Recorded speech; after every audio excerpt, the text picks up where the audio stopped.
Ok les gars, nouvelle vidéo, un format un peu spécial. Dans cette vidéo, je vais donner 3 idées de boîtes que j'ai, mais que j'ai pas le temps de lancer. La dernière idée, c'est pour moi une boîte qui pourrait vraiment faire de la thune, qui serait trop marrante à lancer, qui serait facile à faire connaître, etc.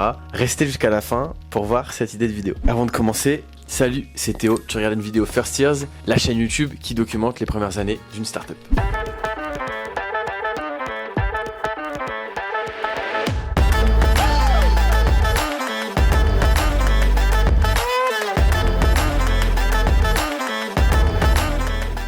J'ai écrit les idées sur mon ordi, donc je vais lire les idées. Voilà, c'est peut-être un format un peu bizarre, mais je vais pas le jouer, en tout cas, je vais le lire. J'ai aussi, dans cette vidéo, Anne qui est avec moi derrière la caméra et qui va réagir en live aux idées. Ça tombe, c'est des idées de merde, ça tombe, c'est des bonnes idées. Voilà. C'est parti. C'est pas rare, quand on a un déjeuner de prévu, un rendez-vous ou autre événement qui requiert d'être présent physiquement, qu'on fasse un compromis en se disant on se rejoint à mi-distance. L'idée est toute bête, mais c'est d'apporter un outil objectif qui te sort tous les restaurants et bars sympas à mi-distance entre une adresse A et une adresse B. Techniquement, c'est pas compliqué à mettre en place. En utilisant l'API Google, tu peux te débrouiller facilement et sortir quelque chose de fonctionnel en quelques jours. Tu cibles d'abord tous les patrons, commerciaux, avocats, etc. sur Paris. T'essaies de choper un maximum de trafic sur le site pour ensuite faire des deals avec des établissements qui voudraient gagner en visibilité. Je pense surtout aux nouvelles enseignes qui ont besoin de se faire connaître rapidement pour lancer leur boutique. À terme, tu pourrais même filtrer et dire je veux un resto pas trop cher, vegan, situé entre cette adresse et cette adresse. Tu pourrais même le faire avec 3 adresses. Par exemple, si on est 3, ça pourrait prendre les 3 adresses. Tu plugues ça à Google Meet et tu permets aux utilisateurs de l'utiliser au quotidien. Côté utilisateur, ça peut être assez viral, chaque utilisateur invitant au moins 1 à 2 personnes à chaque fois qu'ils utilisent la solution. En vrai, quand j'ai réécrit cette idée, j'avais trop envie de la lancer. J'étais encore plus convaincu. En gros, tu mets, par exemple, moi je suis à Station F, j'ai un pote, il est à la Défense, et on dit on va manger ensemble, et donc du coup il met de la Défense, il met Station F, et en gros ça sort, genre, je sais pas, 3-4 restos, qui sont pile à mi-distance. Et donc tu peux choisir soit en scoot, à pied, en vélo, en métro, pour que ce soit en termes de temps la même chose quoi. Au pire t'as une position. Et je dis ça comme si j'avais monté la boîte mais Donc voilà, ça c'est la première idée. Anne, est-ce que... Donc Anne, pour rappel, tu n'as pas monté de boîte, t'es on va dire un peu novice dans l'entrepreneuriat. Est-ce que tu peux donner une note de 0 à 10 en te disant peut-être est-ce que c'est une idée qui pourrait marcher? Une note de 0 à 10, est-ce que ça pourrait marcher? Je dirais 6. Ok. Parce qu'il y a déjà beaucoup d'applications pour les restos. En tout cas 6 sur 10. 6 sur 10, ok. Deuxième idée. Ok, on reste sur des bails de map et là aussi, l'idée est assez simple à mettre en place. Ici, plusieurs constats. Il y a plus de 3 millions d'usagers de la carte Navigo. Les citadins prennent de plus en plus les transports en commun pour des raisons environnementales et l'essence coûte de plus en plus cher. Tu fais une map qui met en avant des lieux à découvrir, tous accessibles avec le pass Navigo. L'idée marketing derrière est de jouer sur le fait qu'il n'y ait pas besoin d'aller très loin pour découvrir de nouvelles choses. Tout est là, déjà à portée de Navigo. Tu veux faire du wakeboard, on te montre les parcs de la région accessibles en Navigo. Pareil, si tu veux faire de l'acrobranche, si tu veux aller dans un outlet, si tu veux te promener en forêt, si tu veux observer les étoiles, si tu veux faire une randonnée, toutes ces activités peuvent être gratuites, comme une randonnée ou un point d'eau, ou payantes. Et c'est là que le business model entre en jeu. Les commerces pourraient être référencés moyennant un abonnement ou un autre modèle, un business model. Les gens ont besoin de voyager, mais n'ont pas tous les moyens de prendre le train ou encore l'avion. Et même ceux qui en ont les moyens essaient de plus en plus de rester dans le coin pour éviter de moins polluer. Personnellement, je suis persuadé que cette idée pourrait être subventionnée par la mairie de Paris et être pas mal relayée par des médias locaux. La cerise sur le gâteau, c'est que c'est duplicable pour chaque ville. Voilà, c'est la deuxième idée qui s'appelle à portée de Navigo. Même chose, tu peux noter, donc de 0 à 10 si tu trouves que l'idée pourrait fonctionner. Je dirais 7,5, 8. Je pense que 7,5, 8. 7,5, 8, oui, je dirais. Ça me permet de faire un meilleur usage de Ouais. mon pass Navigo. Qui coûte déjà très cher. Ouais, et puis moi, je sais pas, il y avait un peu ce côté...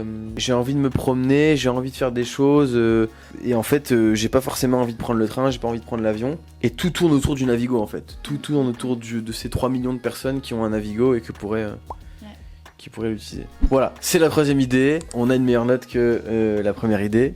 Mettez des notes en commentaire, ça pourrait être intéressant de savoir ce que vous en pensez. Troisième et dernière idée. Celle-ci, je dois avouer, elle est un peu barrée. Mais c'est justement pour ça qu'elle a du potentiel. Il y a 1,4 million d'habitants en Chine. La plupart grandissent avec l'idée que Paris est la ville la plus romantique du monde. J'ai habité à Canton quelques mois et j'y ai enseigné le français et je peux vous dire qu'ils ont tous vu Amélie Poulain. Ils en sont, pour la plupart, tous fans. Certains économisent toute une vie pour venir visiter Paris. D'autres n'en auront jamais la chance. Quand j'étais sur place en 2013, j'ai remarqué un truc de fou. Certains Chinois donnaient leur accès WeChat à leurs potes qui voyageaient en France et plus particulièrement à Paris pour se géolocaliser et flexer sur les réseaux. Ça vous donne une idée de l'engouement que les Chinois ont pour notre capitale. En voyant tout ça, je me suis dit que peut-être il y avait un business énorme à créer autour de la fake géolocalisation. L'idée serait de permettre à n'importe quel Chinois de faire envoyer une carte postale depuis la France avec tout un tas de services autour. Il choisit la carte, l'écriture, la langue, le timbre. Il peut même ajouter un coup de parfum sur la carte ou encore une trace de rouge à lèvres. Bref, c'est là où je disais que c'était un peu barré. En gros, le client a la possibilité de vraiment faire croire qu'il est à Paris. Alors, on est là, on rigole, c'est marrant, le parfum, le rouge à lèvres, blablabla. Mais si on fait les maths, ça peut être une boîte qui peut rapporter très gros. Parce qu'entre une carte que t'achètes 10 centimes près des quais de Seine, un coup de parfum et l'envoi par la poste, on s'en tire pour même pas 3 euros. Et franchement, c'est un service que tu peux facturer au moins 20 à 30 euros. Et petit rappel quand même de la population chinoise, on est à 1,4 milliard de Chinois aujourd'hui en Chine. J'ai fait les calculs et tu fais 1 million d'euros avec cette boîte en captant 50 000 personnes, soit 0,0036% de la population chinoise. C'est putain de faisable et c'est putain d'intéressant. Bon, pour ça, il te faudra une vraie connaissance des réseaux sociaux chinois. Je te conseille quand même de faire équipe avec un jeune bien motivé. Il y a quelqu'un ici qui lève le doigt. Je te conseille quand même de faire équipe avec un jeune bien motivé, expert sur les réseaux chinois. Il y en a plein en France. Notamment des étudiants chinois qui font leurs études en France. Voilà, c'était la troisième et dernière idée. Ça, j'achète. Elle investit, c'est sûr. Alors, t'en penses quoi? De 0 à 10? De 0 à 10, là je mets 9. 9, ok. Oui, parce qu'on peut pas mettre un chiffre On peut pas, parfait. on peut pas mettre 10, c'est pas possible. Non, T'aimes bien cette idée? j'adore. Ok. Mais en vrai, franchement, c'est fou parce que cette idée, ça fait vraiment longtemps que je l'ai. Et à chaque fois, quand je repense à cette idée, je me dis, c'est pas possible, tu vois. Il doit y avoir un truc. Enfin, il y a peut-être quelque chose que j'ai pas bien anticipé, tu vois. Mais je me dis, c'est quasi sûr que t'as des commandes. Enfin, c'est sûr. C'est sûr que ça rapporte gros, ça. Tu vois, sur les quais de Seine, les trucs en bois, là, les mecs qui vendent des trucs dans les trucs en bois, là. Il y a des bouquins, des posters. C'est très, très Paris, tu vois. Oui. Il y a des cartes, j'ai vu, ils vendent des piles de cartes, mais anciennes, des anciennes cartes que tu trouves plus vraiment, tu vois. Elles sont trop stylées, elles sont trop belles. Et je suis sûr que ces trucs-là, t'en achètes à l'appel et tu les mets sur le site et ils kiffent, tu vois. Grave. Et moi, je vois vraiment le truc en mode, t'as vraiment un... Même se le faire envoyer, genre, ah, j'ai un pote à Paris qui m'a envoyé un truc. Mais bien sûr. Postal, mais genre. Mais en fait, t'as plein d'usages. T'as vraiment des gens qui voudraient faire croire qu'ils sont à Paris. Mais t'as aussi des gens qui voudraient flexer, t'as aussi des gens qui voudraient... En vrai, franchement, tu sais pas, mais tu vois, t'en as qui enverraient ça à leurs copines pour les impressionner. T'en as qui enverraient ça à leur maîtresse, tu vois. Et inversement aussi, enfin, ça pourrait très bien être une femme qui envoie ça aussi à un homme, tu vois. Mais voilà, bref, je pense que on a un engouement côté chinois qui est tel, on a un volume qui est monstrueux, on a un coût de revient qui est dérisoire. Et surtout, on a un service qui s'adresse quand même à une population bien ciblée, qui aime une ville bien ciblée. Enfin, tu vois, ça peut que faire du bruit, quoi. Yeah. Donc, en plus, je verrais vraiment bien tu vois, genre, t'aurais tous les parfums. En plus, même le parfum, c'est des trucs français souvent. Tu vois.